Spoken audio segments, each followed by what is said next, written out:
Bonsoir à tous, ravi de vous retrouver pour ce numéro 58 d'LFNA TV, votre magazine hebdomadaire tous les lundis pour tout savoir de l'actualité du football amateur et professionnel en Nouvelle-Aquitaine. Gros programme ce soir, une nouvelle fois marqué par le retour de tous les championnats, un programme détaillé dans le sommaire avec Clément Darbieux. Les Girondins de Bordeaux se déplacent à Laval ce soir pour clore la 10e journée de Ligue 2. Vous entendrez David Guillon avant cette rencontre. En National 2, Bergerac recevait Trélissac pour un derby de la Dordogne. Toutes les images et tous les buts de nos 4 clubs de la région dans un instant.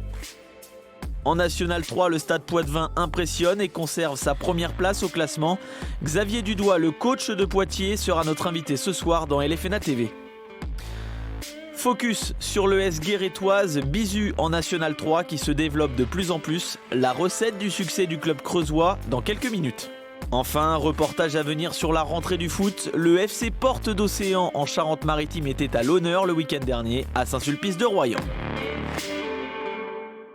LFNA TV et la Ligue de football de Nouvelle-Aquitaine qui s'associe à Octobre Rose, événement qui permet de lutter contre le cancer du sein. Si vous habitez en Haute-Vienne, notez bien dans vos agendas le rendez-vous qui s'affiche sur votre écran. Le samedi 8 octobre, le Tournoi Rose, une compétition de foot féminin organisée par le club de l'US Le Dora. Au programme des animations, des matchs de foot ou encore un concert, le tout au profit de la lutte contre le cancer du sein. Et pour ceux qui ne pourront pas se déplacer, nous vous proposerons un sujet dans l'émission de lundi prochain.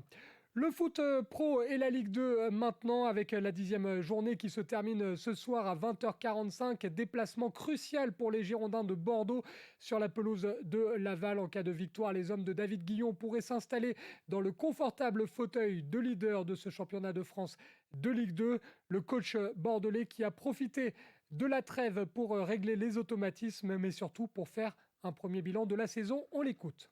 On a fait un bilan avec les joueurs, de façon à ce qu'ils savent ce que l'on a fait depuis 9 matchs, et puis surtout les axes de progression sur ce qui va arriver.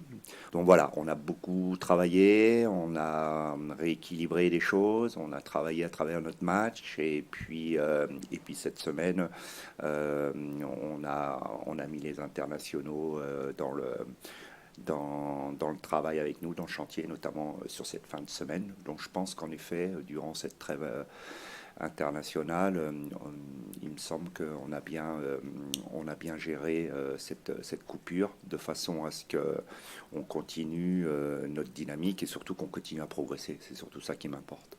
Concernant les autres clubs néo-aquitains engagés dans cette 10e journée de Ligue 2, fin de série pour le Pau FC. Après 4 matchs sans défaite, les Palois s'inclinent sur la pelouse de Metz 1-0. De son côté, Niort a concédé le nul à domicile face à Guingamp. Score nul et vierge de 0-0. C'est la première fois depuis le début de la saison que les Chamois gardent leur cage inviolée. Un motif de satisfaction pour le nouvel entraîneur Rui Almeida.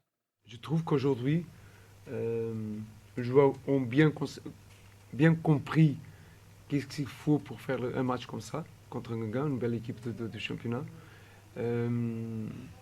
Et sous le moment du match, ils ont vraiment pas donné cadeau à l'adversaire. Et ça, c'est vraiment un point important. Une autre chose, c'est important aussi, et toujours important, en Ligue 2, en Ligue 1, c'est faire clean sheet. Et nous avons fait les premiers clean sheets du championnat. Conséquence de cette 10e journée au classement de la Ligue 2, Bordeaux est 4e en attendant le match de ce soir. Le Pau FC est 15e, Niort malheureusement toujours lanterne rouge. La 11e journée qui aura lieu samedi avec Bordeaux-Metz à 15h, tandis que Pau et Niort joueront à 19h. Les Palois recevront Rodez. Niort ira à Dornano pour affronter le stade Malherbe de Caen. Le foot féminin maintenant avec la 4e journée de D1 Arkema et le nul 0-0 décroché par les Girondines dans le choc sur la pelouse de Montpellier. Score de parité également pour Soyaux sur la pelouse de Fleury. Au classement, Bordeaux est 7e avec 5 points, Soyaux 8e avec 4 points. La prochaine journée aura lieu dans 15 jours en raison de la trêve internationale et des 2 matchs amicaux de l'équipe de France féminine face à l'Allemagne et face à la Suède. À noter la présence en équipe de France de 3 Bordelaises. Il s'agit des 2 gardiennes Mylène Chavas et Justine Leron, mais également d'Ella Palis. Avant de s'intéresser au championnat, on s'intéresse à la Coupe de France. Vous avez été une nouvelle fois très nombreux à vivre le tirage au sort en direct sur la page Facebook de la Ligue de football de Nouvelle-Aquitaine. Tirage au sort du 5e tour de la Coupe de France. Voici les affiches qui ont été tirées par Cédric Carasso, l'ancien gardien des Girondins de Bordeaux. L'ES Guérétoise accueillera Saint-Jean d'Angély. Le FC Sarlat-Marcillac jouera le CA Neuville. L'Aviron Bayonnais accueillera Boulazac. Les Genêts d'Anglet se déplaceront à Bergerac. Derby bordelais entre Senon et le CA Béglé. Saint-Sauveur 79 accueillera Chauvigny. L'Étoile maritime défiera Trélissac. L'AS Saint-Pantaléon recevra le stade Poitevin. Mérignac affrontera Lormont. Enfin, le Petit Poucet, le FC Ambès accueillera le FC Jonzac Saint-Germain. L'entraîneur du FC Ambès, Stéphane No, aurait préféré tirer un gros. On écoute tout de suite sa réaction au micro de Nicolas Coute. On aurait espéré à ce stade de la compétition avoir un gros, par exemple le stade bordelais ou Bergerac. Après, c'est contre Jonzac, une R3. On va se battre comme on le fait depuis le début de la saison avec nos armes et puis on va jouer le match qu'il faut pour essayer de passer à ce 6e tour. On ouvre désormais la page consacrée au championnat de National 2 avec le choc de cette 6e journée dans la poule D qui avait lieu au stade de Campréal. Derby de Dordogne opposant Bergerac à Trélissac. Un match très attendu qu'il ne fallait surtout pas rater et surtout ne pas perdre. Un résumé signé Florian Sabatier.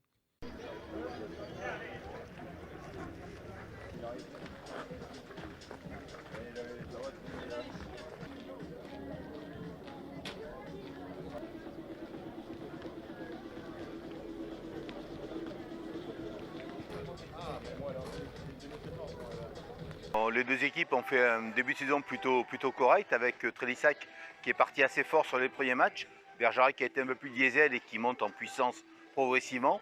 C'est un derby qui arrive assez tôt dans la saison quand même puisqu'on est le 30 septembre.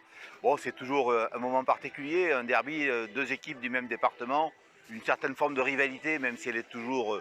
Aujourd'hui, elle est beaucoup plus apaisée qu'elle n'a été, mais on s'attend à un match engagé où, en tout cas, les 2 équipes vont jouer pour gagner ce match. Vous avez raison de le souligner parce qu'on oublie très vite, on est extrêmement résilient là-dessus. On a vécu une période quand même complètement particulière. J'en veux pour preuve le dernier derby que quand Trélissac est venu à Bergerac au mois de janvier, il faisait -4, -5, il n'y avait pas de buvette d'eau verte, voilà. C'était une ambiance absolument pas de derby, absolument pas de fête.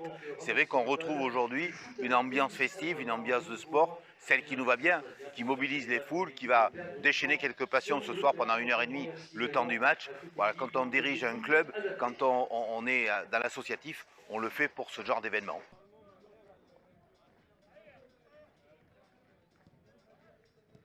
Début de ce derby en National 2 entre Bergerac et Trélissac. Il faudra 10 minutes pour voir la première occasion avec un centre-tir qui ne passera pas loin des cages bergeracoises. Trélissac continue d'insister côté gauche avec Gouache qui va remettre le ballon à un de ses attaquants. Ce dernier va contrôler, feinter et frapper, mais cela sera au-dessus. Les visiteurs vont continuer sur leur lancée avec un coup franc que le gardien capte sans problème. Sur une nouvelle offensive qui part côté droit, l'attaquant Trélissac tente une volée mais qui ne trouve pas le cadre. L'équipe de Bergerac va se montrer dangereuse sur coup de pied arrêté, mais les visiteurs parviennent à se dégager. Fin de la première période où les 2 équipes se quittent dos à dos. Au retour des vestiaires, Trélissac va repartir à l'attaque, mais il faut toute la vigilance et l'anticipation du gardien bergeracois pour écarter le danger. Mais quelques minutes plus tard, on croit voir Bergerac ouvrir la marque sur une action limpide, mais l'attaquant était en position de hors-jeu. Sur un nouveau coup franc excentré côté gauche, Soubervie va mettre le ballon dans la boîte, mais le gardien boxe des 2 points. Sur une ultime tentative, Bergerac va faire le tout pour le tout, en vain. Fin de ce derby de la Dordogne sur un score nul et vierge de 0-0. Satisfait, oui et non, parce qu'on a fait des choses qui étaient quand même cohérentes dans l'ensemble. On a des situations qui sont intéressantes pour être capable de scorer, surtout sur coup de pied arrêté, avec une situation très dangereuse à la 45e.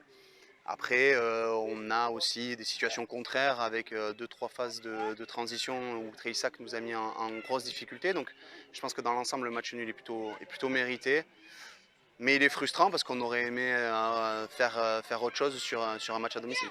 Dans les autres rencontres de National 2, le Stade bordelais était à la recherche de cette... Pardon.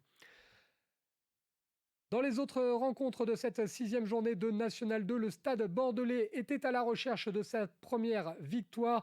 Pas une mince affaire quand on joue face au leader du championnat, la réserve du SCO Angers. Tandis qu'Angoulême rendait visite aux Herbiers. Résumé des 2 matchs, c'est avec Clément Darbieux. Le Stade bordelais, bisu en National 2, recevait samedi le leader du groupe, Angers. Les joueurs de Nicolas Pires ont besoin de points pour se rassurer au classement. Ce sont les Angevins qui se montrent dangereux en ce début de rencontre. Contre-attaque bien menée, mais le portier bordelais Anthony Loustaillou rassure sa défense après une belle sortie. Petite incursion dans la défense angevine à la 40e minute de jeu, mais l'ailier bordelais n'arrive pas à trouver preneur dans la surface adverse. Les 2 équipes rentrent au vestiaire sur ce score de 0-0. En deuxième période, le match va basculer à la 54e minute. Le joueur angevin vient faucher le bordelais Sullivan Martinet.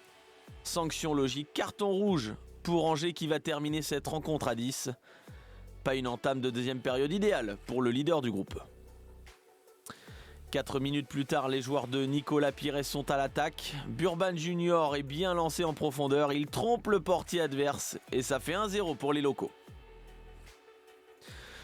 2 minutes plus tard, les Bordelais sont à 2 doigts de doubler la mise. Sullivan Martinet n'est pas loin d'inscrire le but du week-end, mais son retourné acrobatique passe juste au-dessus de la barre transversale. À un quart d'heure de la fin, les Bordelais se font très peur avec ce décalage et cette percée angevine dans la surface. Mais Alexandre Loustaillou sort et vient gêner l'attaquant adverse. Réduit à 10, les Angevins n'inquiéteront pas les Bordelais malgré les dernières tentatives. Le Stade s'impose à domicile 1-0 et se donne de l'air au classement.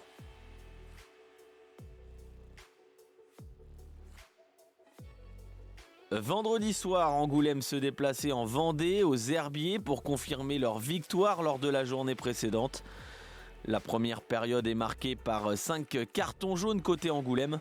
Les Charentais concèdent un coup franc en ce début de match, mais Alan Hunou reste vigilant. 20e minute, Angoulême réplique sur coup franc, le ballon est dégagé, mais un joueur rôde aux abords de la surface pour envoyer une belle frappe, mais le portier adverse réussit une belle parade. 4 minutes plus tard, c'est au tour des locaux d'inquiéter les Charentais. Alan Hunou réalise un bel arrêt suite à une tête adverse et le ballon est dégagé in extremis. 30 minutes de jeu, les joueurs de David Giguel bénéficient d'un corner, ça joue en 2 temps. Le centre arrive sur une tête charentaise, mais le ballon n'est pas assez dévié et vient mourir dans les bras du portier adverse. Opportunité manquée pour les visiteurs, toujours 0-0. Ça sera d'ailleurs le score à la mi-temps. En seconde période, les Charentais sont dominés, 50e minute, corner pour les locaux, ballon au premier poteau, l'attaquant des Herbiers dévide la tête, Alan Hunou ne peut rien faire, ça fait 1-0 pour les Herbiers.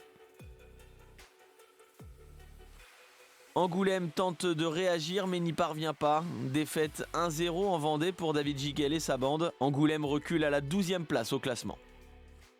Le rappel des résultats complets de cette 6e journée de National 2 en tableau, avec donc dans le groupe D la défaite d'Angoulême sur le terrain des Herbiers. 0-0 entre Bergerac et Trélissac. Le Stade bordelais a battu la réserve d'Angers 1-0. Au classement, le Gol FC, vous le voyez, est toujours invaincu. Le Gol FC qui reste leader, Bergerac est 6e, Trélissac 8e. Le Stade bordelais est 10e et Angoulême 12e au niveau du calendrier.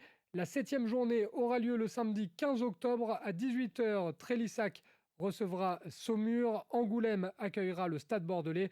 Enfin, Bergerac se déplacera sur la pelouse de la réserve du SCO Angers.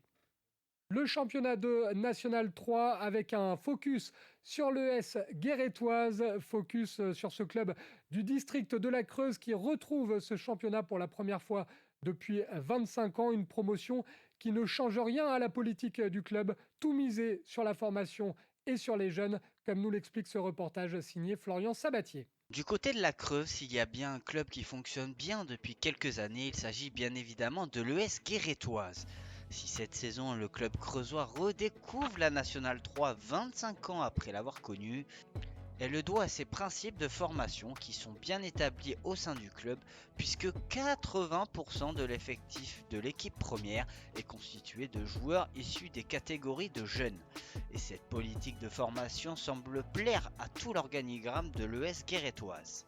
Le club de l'Entente sportive guérétoise est un club formateur. On s'appuie essentiellement sur les jeunes formés au club, les garçons et les filles. Pour ça, on s'appuie sur les structures de formation qui ont été développées depuis plusieurs années, maintenant depuis plus de 10 ans, dans le secteur scolaire, avec un accompagnement des jeunes, une formation aux valeurs aussi du club. Et soyons clairs, aujourd'hui, c'est vrai que ça porte ses fruits, puisque une dizaine d'années après, on a quand même un certain nombre de jeunes qui ont vécu ces dispositifs et qui sont attachés au club. Donc on est clairement attaché à cet esprit de formation. Voilà. Et puis les conditions financières et économiques locales ne nous permettent pas non plus de développer un projet club qui se voudrait proche de ce qui se fait au niveau professionnel, avec de la surenchère permanente sur les joueurs à l'intersaison. Donc on n'est pas du tout là-dedans et voilà, on veut travailler localement avec nos jeunes. Bien sûr, c'est une locomotive, le fait d'avoir des résultats avec l'équipe première, mais un gros coup de projecteur sur notre club. Donc je pense qu'on en voit déjà les résultats cette saison parce que la reprise de l'école de foot a été assez agitée dans le sens où on a reçu, il y a beaucoup d'enfants qui ont décidé de venir jouer au foot cette saison. L'école de foot féminine a accueilli beaucoup de petites nouvelles aussi. Donc du coup, je pense que le coup de projecteur qu'il y a eu sur notre club grâce aux résultats de l'équipe première bénéficie un peu à toutes les composantes du club. Depuis de nombreuses années au club, ça fait qu'on sait ce qu'on attend d'eux. Ils savent eux ce que l'on attend. Et puis il y a l'aspect éducatif, il y a le fait de les avoir suivis pendant une dizaine d'années fait que les valeurs qu'on a pu leur inculquer, elles se retrouvent sur le terrain. Et puis l'attachement au club, l'identité du club et du département, parce qu'on a beaucoup de jeunes de tout le département. Donc c'est quelque chose d'important de pouvoir s'attacher à des choses communes. Ils ont des outils pour travailler efficacement et ils réalisent du très bon travail de par l'encadrement qui est en place. Et on le retrouve aujourd'hui avec toutes les équipes qui évoluent au meilleur niveau régional et qui pourront alimenter encore, j'espère, dans les années à venir, cet effectif qui, on l'espère, sera encore N3 les saisons prochaines. Si les feux des projecteurs sont braqués sur l'équipe première, le club creusois veut également développer son équipe féminine qui évolue actuellement en Régional 2 et qui compte 3 victoires en autant de matchs pour ce début de saison. Le but de former des jeunes joueuses est bien ancré dans le territoire qui détient un bon vivier de joueuses. La structure féminine s'est bien développée depuis maintenant plusieurs années avec, sous l'impulsion de plusieurs dirigeants, Maud Mazera, David Joigny, Denis Courty à la tête de cette équipe. Et donc la formation de ces jeunes filles, notamment sur le post-Covid, ça reste une priorité au club, puisque là aussi notre équipe première, c'est à 90% des jeunes formés au club, voire même plus. Donc on n'a pas le choix, on est dans un secteur rural et on doit être dynamique sur ce secteur-là, localement, sur le centre Creuse, donc Guéret, mais au-delà aussi dans tout le département, pour permettre aux jeunes d'évoluer au meilleur niveau, en tout cas ceux qui le souhaitent, de trouver à Guéret un secteur, en tout cas des équipes qui leur permettent justement d'évoluer au niveau auquel ils peuvent prétendre. Ça a été un travail de longue haleine. Alors moi je ne suis pas issu du département, ça fait que 6 ans que je suis ici, mais la première chose qu'on m'a dit quand je suis arrivé ici, c'est qu'il y avait beaucoup de féminines et en effet, je pense qu'il y a eu un gros travail des équipes des pôles techniques sur les années précédentes de façon à pouvoir apporter le foot féminin à un tel niveau en Creuse aujourd'hui. Avec 2 montées en l'espace de 3 saisons, le club qui détient notamment un label jeune pour son équipe masculine et féminine veut continuer d'avancer, de progresser pour continuer son développement. C'est un club qui travaille bien, on le savait, mais c'est vrai que ce label il les aide aussi de par l'autodiagnostic et les différents axes à travailler et à améliorer. Ça les a aidés automatiquement à cibler leurs points faibles et à pouvoir derrière apporter les correctifs et les billes en plus de façon à pouvoir être encore meilleur dans le travail de formation. Il va falloir absolument sortir une saison extraordinaire pour nous, hein. On monte quand même on est monté 2 années de suite de R2 en R1, de R1 en National 3. Donc pour nous se maintenir avec 5 voire plus de descentes s'il y a des descentes de National 2, ce serait presque une montée supplémentaire.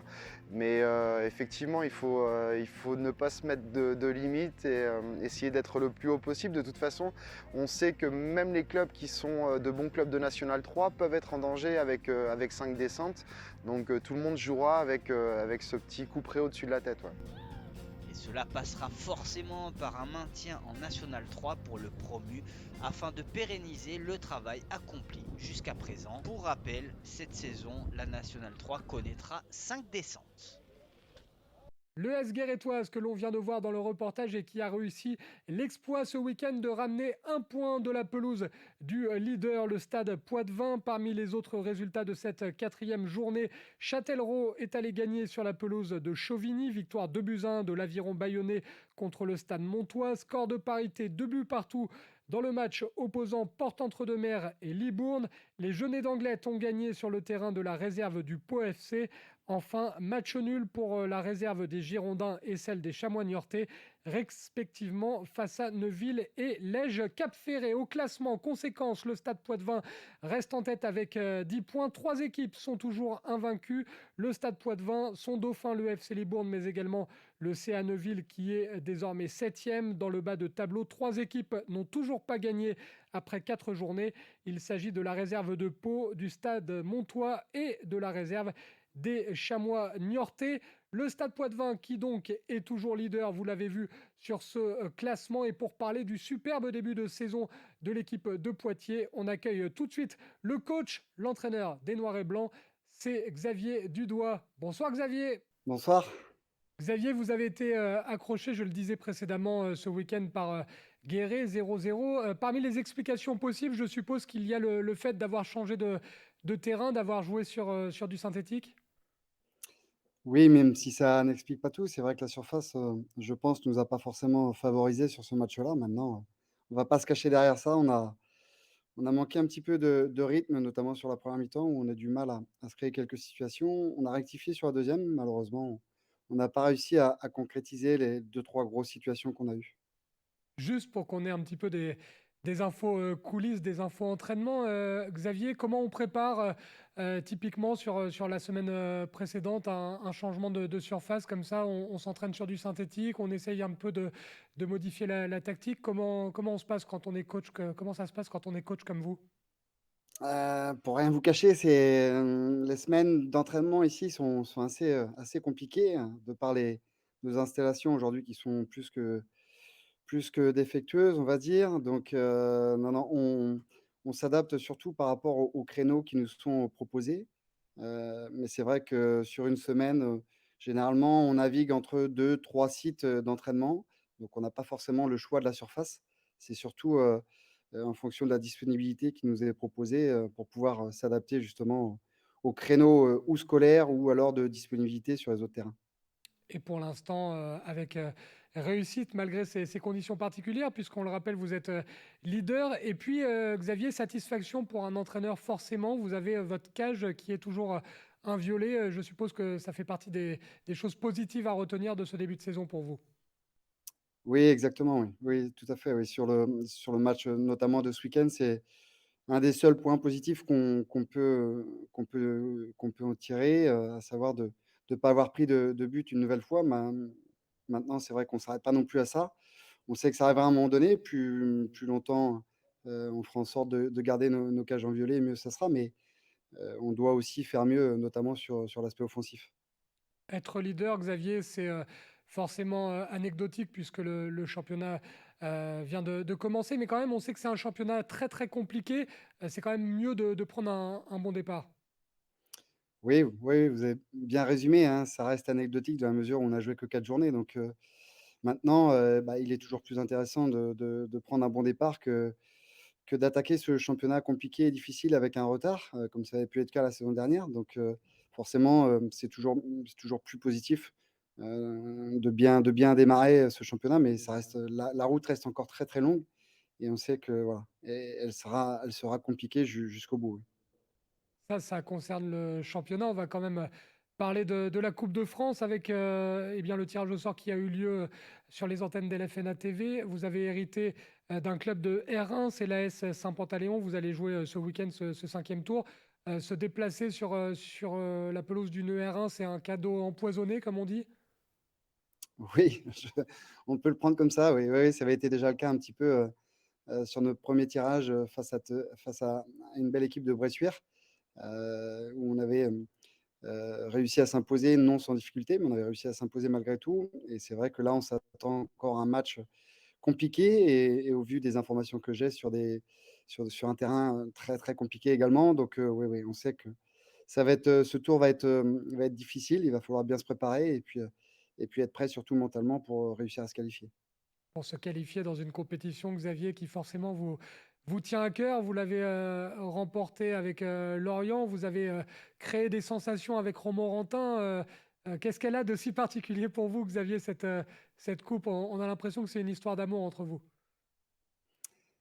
Je ne sais pas si c'est une histoire d'amour, mais c'est vrai que oui, oui, durant ma petite carrière, j'ai eu la chance de connaître quelques belles épopées. Donc on en garde forcément, toujours de très, très bons souvenirs et c'est ce qu'on essaye surtout de faire partager aux joueurs et de faire prendre conscience pour qu'eux, vivent à nouveau aussi ce genre d'émotions parce que c'est des choses qu'on n'oublie jamais, quelle que soit la finalité. Donc on essaie surtout de faire prendre, voilà, de faire prendre conscience aux joueurs que quelque part cette coupe leur appartient et qu'ils peuvent vivre au travers de cette compétition de vraiment de très, très beaux moments qui resteront à jamais gravés. Donc oui, on essaye de faire passer ça, ce message-là et puis surtout, les émotions qui vont avec.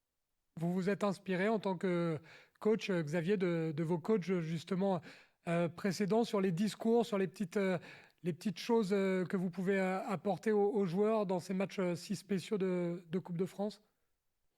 Oui, bien sûr, on essaye toujours de s'imprégner ou de s'inspirer de ce qui nous a marqué durant notre carrière et puis aussi, malgré tout, depuis quelques années aussi, de l'expérience que m'ont amené ces matchs pour essayer aussi de mieux les appréhender, de mieux les préparer pour, ne pas toujours se laisser submerger aussi par l'émotion.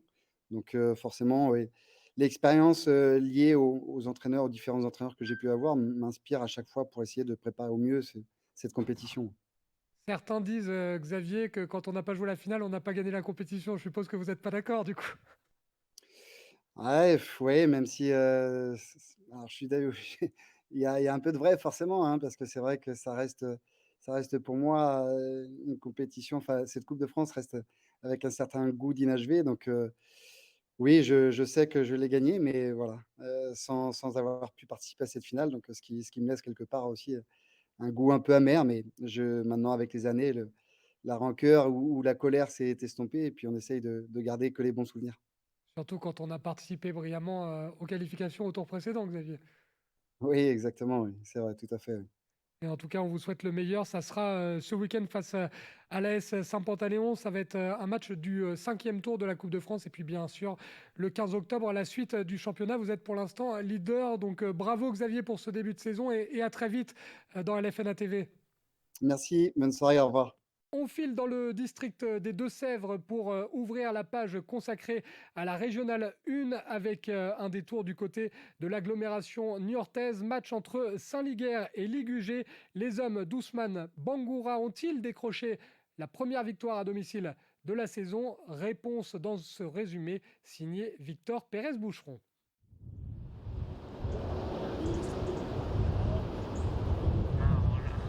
Ce samedi 1er octobre, l'équipe de Niort Saint-Liguerre recevait la Ligue UGN au stade René Gaillard en présence d'un public où nombreux supportaient les deux équipes. On est parti de petits allers-retours, on va jusqu'à la ligne bleue pour l'instant. J'ai des gars qui sont là pour ça, ils sont en confiance par rapport à tout ce qu'ils ont fait. Et puis moi aussi, avec mon adjoint David Blanchard et puis mon entraîneur des gardiens, on leur donne cette confiance. On est exigeant envers eux, ils le savent. Et puis je pense qu'ils sont OK pour répondre présent à n'importe quelle équipe.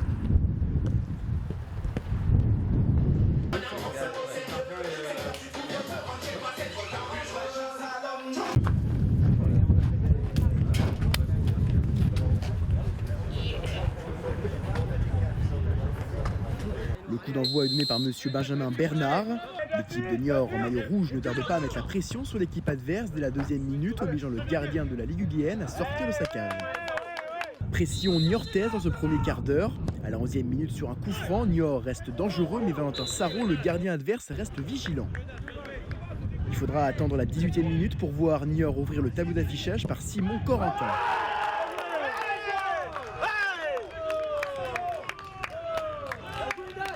Les actions dangereuses sont à l'avantage de Niort à partir de la demi-heure de jeu, notamment à la 39e par le numéro 9, entré dans la surface de réparation.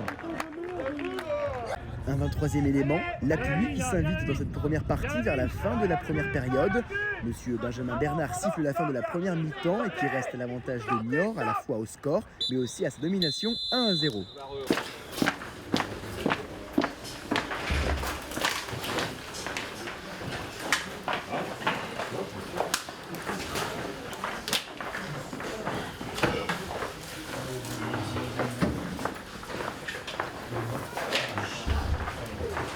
Mérité, hein?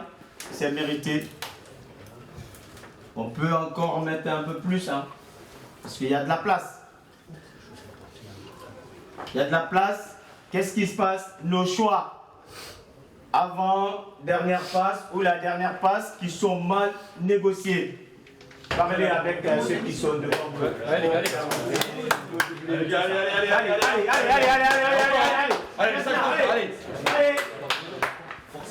Allez les gars, fort d'entrée là, allez.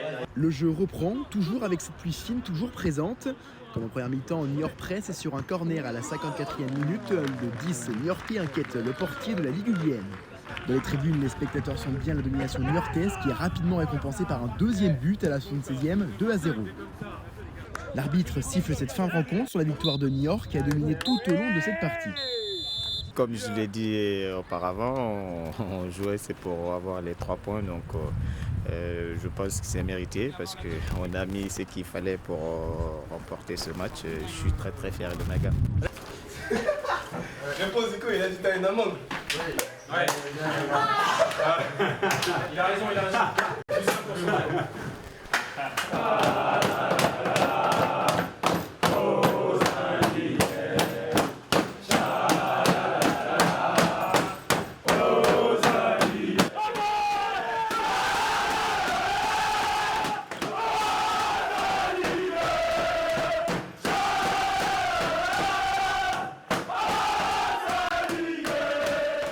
Régional 2, nous nous sommes intéressés à la rencontre opposant le football club du Grand Saint-Émilionnais à la JS L'Immense, une rencontre avec un festival de buts qui vous est raconté par Florian Sabatier.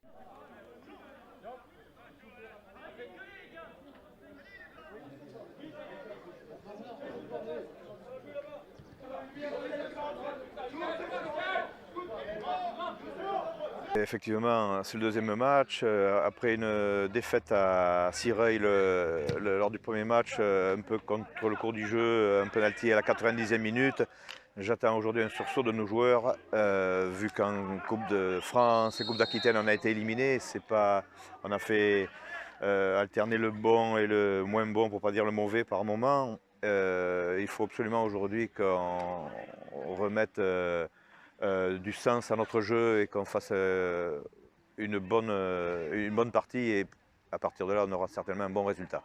Ce sera compliqué parce que je sais que l'Immense est une équipe qui est avec de très bons joueurs, mais bon voilà, il faut qu'on se relance, on est un peu dans le dur aujourd'hui. Début de cette rencontre de Régional 2 entre Saint-Émilion et l'Immense pour le compte de la deuxième journée. Les joueurs hôtes vont se mettre très rapidement en évidence. Sur un ballon récupéré par Théo Boré, ce dernier va trouver la lucidité pour servir Baptiste Champagne qui contrôle et enchaîne avec une frappe pour l'ouverture de la marque à la 7e minute de jeu. Saint-Émilion va poursuivre ses efforts avec un pressing très haut. Théo Boré se saisit du ballon et réalise une frappe qui lobe le gardien et touche la barre avant de rentrer au fond des filets. Déjà 2-0 au bout de 10 minutes de jeu. Mais les visiteurs n'abdiquent pas et sur une belle percée côté gauche, l'ailier de l'Imen s'est fauché dans la surface et l'arbitre désigne le point de pénalty. Sébastien Palanga qui se charge de la sentence et la conclut pour réduire la marque pour les siens.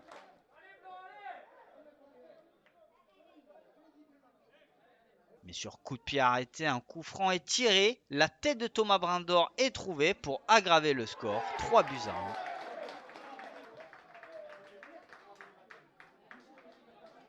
Sur coup franc, l'Imens va tenter de revenir dans le match, mais l'ultime rempart se saisit du cuir. Sekou Gassama va jouer de subtilité, mais le gardien parvient à réaliser la parade. Dans la foulée, Corentin Bourgoin va réaliser quelques sauvetages avant que l'arbitre ne désigne un hors-jeu. Fin du premier acte et c'est Saint-Émilion qui mène par 3-1. Au retour des vestiaires, l'Imens va très vite se mettre en situation. Un ballon dans la profondeur qui va permettre à l'attaquant de tenter une frappe qui ne trouve pas le cadre. À la 75e minute, sur un corner de la gauche vers la droite, le gardien rate sa sortie, ce qui laisse à Abdelmajid Mezizoua d'inscrire le 4e but pour Saint-Émilion. On se rapproche de la fin de la rencontre et sur un nouveau bon pressing des joueurs hôtes, l'Imens va se mettre à la faute et concédera un 5e et dernier but.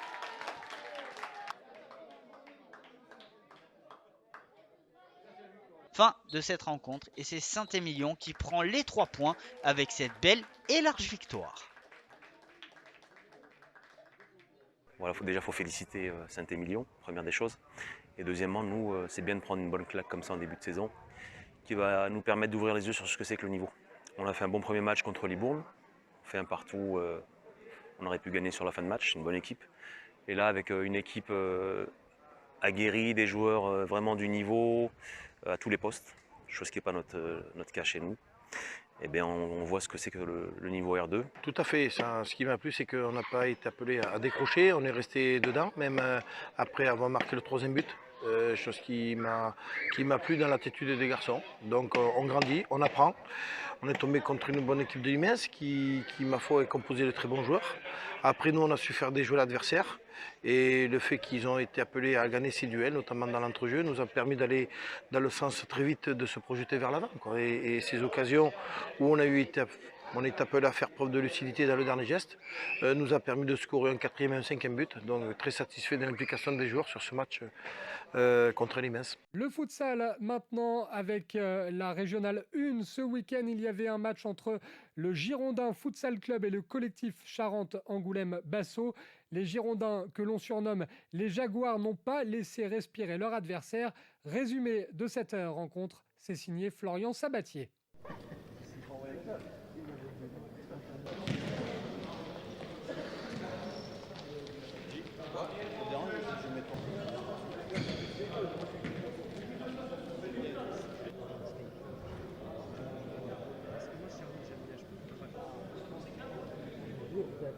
Début de cette deuxième journée de R1 Futsal entre le Girondin Futsal et le CAB Angoulême. Très rapidement sur un volte-face de Franck Ayot qui se déjoue de son adversaire, les Girondins réalisent une très belle action collective pour ouvrir la marque dans les 10 premières minutes par Francis Efala. Quelques minutes plus tard, on est dans le copier-coller du but, mais cette fois-ci, les rouges et blancs manquent de lucidité dans la surface de vérité. Mais les visiteurs veulent rester dans le match et sur une frappe de Dalil Boisa, ils se montrent dangereux. Ils vont insister et sur un extérieur du pied, le gardien doit réaliser une belle parade du pied. Dans les ultimes secondes de la première période, Dan Angon adresse un vrai missile sur coup franc qui ne laisse aucune chance au portier adverse. Et fin de la première période où le Girondin Futsal mène par 2-0. Au retour des vestiaires, Angoulême se montre incisif et sur un raid solitaire de Boisa, il se montre dangereux. Girondin Futsal va retenter sa chance sur coup franc, mais cette fois-ci le gardien est vigilant. Angoulême pousse mais bute sur l'ultime rempart. Il faudra attendre que Dalil Boisa réalise un joli numéro de soliste pour décocher une frappe qui finit en pleine lucarne. Les visiteurs croient en leur étoile et sur une récupération haute Paulo da Silva est sauvé par son montant avant de se saisir du ballon. Le Girondin Futsal ne veut pas perdre sur son terrain sur un beau duel remporté par Dan Angon qui va mettre en retrait à Francisseio. Mais un défenseur dévie le ballon, font défiler pour le 3-1. Dans les dernières minutes, les joueurs bordelais vont construire une belle action que va terminer Dan Angon au premier poteau pour s'offrir un doublé.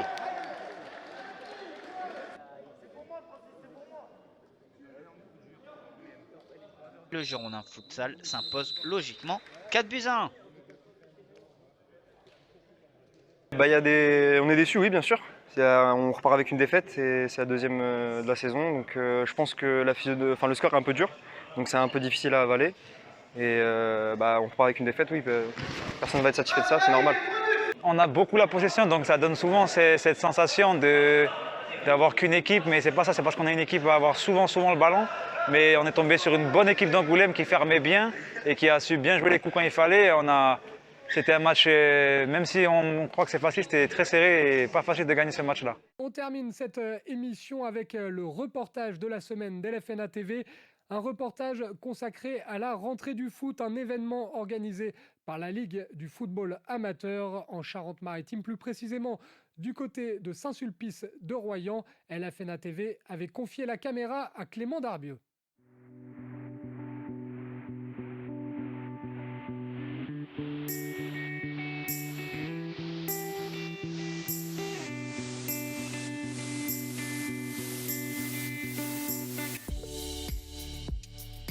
Il ne manquait plus que le soleil pour cette matinée et cette rentrée du foot à Saint-Sulpice de Royan, en Charente-Maritime.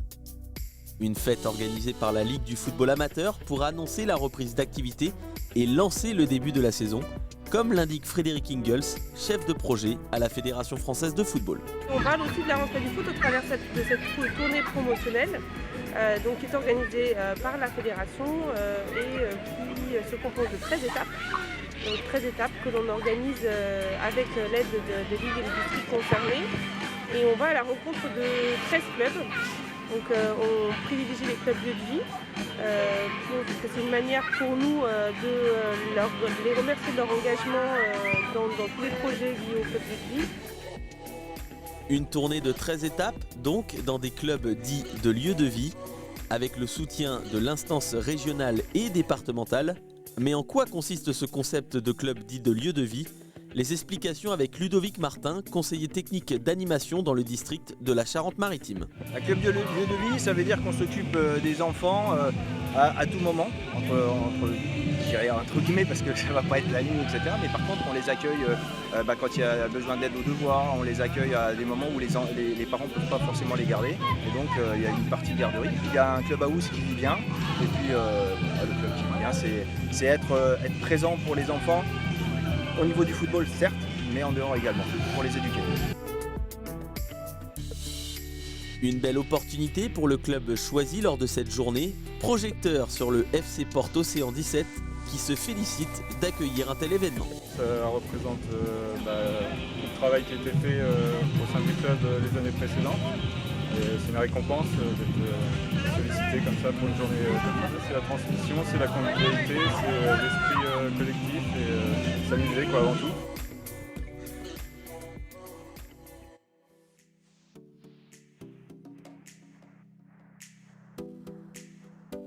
Une récompense méritée selon Ludovic Martin qui n'oublie pas les objectifs de cette journée, la transmission et l'éducation. C'est ce qu'on aimerait qu'il se passe dans tous les clubs en fait, c'est-à-dire que les dirigeants ont leur place pour aider les jeunes, mais aussi pour jouer et pour prendre du plaisir aussi dans les associations. Aujourd'hui, on aimerait aussi que de nouveaux jeunes s'intègrent et aient envie de donner du temps à tous ces jeunes enfants qui ont besoin qu'on leur donne du temps d'ailleurs, parce qu'on oublie ça, je crois, aussi dans la société actuellement. C'est-à-dire qu'on oublie de donner du temps aux enfants pour qu'ils s'épanouissent.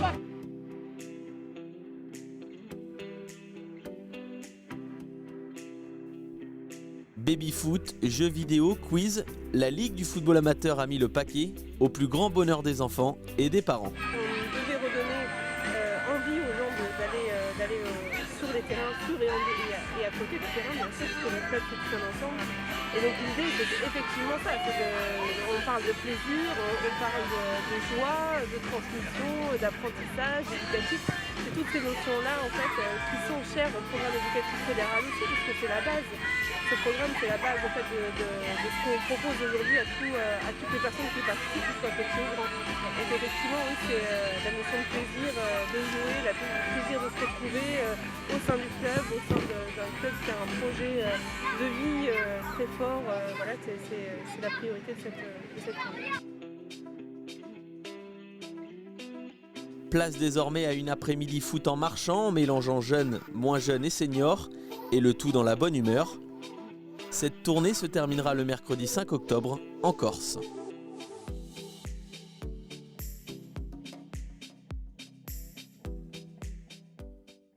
LFNA TV numéro 58, c'est désormais terminé. On se retrouve lundi prochain avec une édition spéciale de l'émission qui sera consacrée au tirage au sort du 6e tour de la Coupe de France. On vous racontera des anecdotes, il y aura des invités, le tirage bien évidemment et toutes les réactions. Cette émission numéro 58 est d'ores et déjà disponible en replay via la page YouTube et la page Facebook de la Ligue de football de Nouvelle-Aquitaine. Je remercie Clément Darbieux, Victor Pérez-Boucheron et Florian Sabatier à l'édition, Baptiste Cochelin à la réalisation. N'oubliez pas de passer une très bonne semaine et puis évidemment le dicton pour terminer, le football, professionnel ou amateur, ça reste un jeu.